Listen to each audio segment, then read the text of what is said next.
once you pull the blooms, you want to put them into a refrigerator.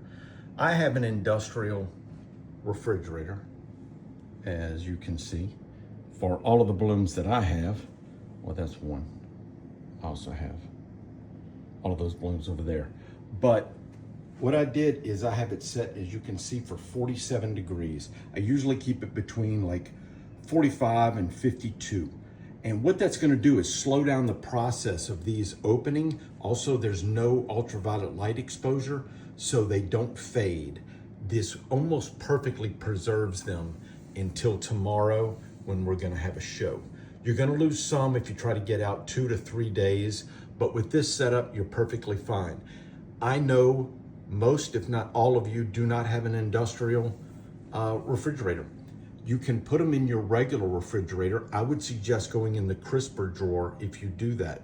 That is what I used to do until my wife started getting pissed off that I was taking over the refrigerator. And you've got to watch the humidity. So every time my son would open and close the door to the refrigerator, I'd scream at him. So this was our compromise, I guess, was for me to move out into the garage, which I am out actually in the garage. I have an AC unit out here, so I'm regulating the humidity in here.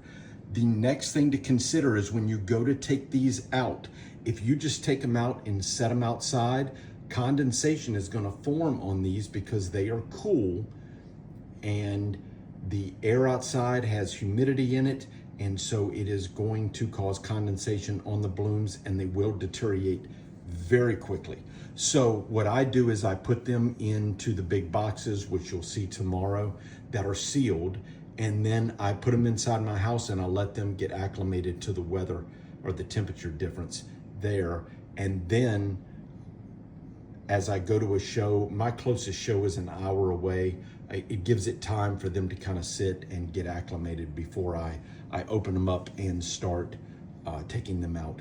The other day when I did a display, I had to put them in their boxes and then just let them sit for 2 hours inside of my kitchen before I could open them up. So that is something to take in consideration whenever you're doing this, is you do need time to let them sit and get acclimated to watch for the condensation. Also, if it's raining outside, watch that the blooms don't get wet and then you put them in your refrigerator wet, because they will just basically fall apart on you. So try to dry them off as much as possible. But that is the next stage of it. And then after that, it's tomorrow morning pulling the blooms that I have currently and pulling these out and going to the show.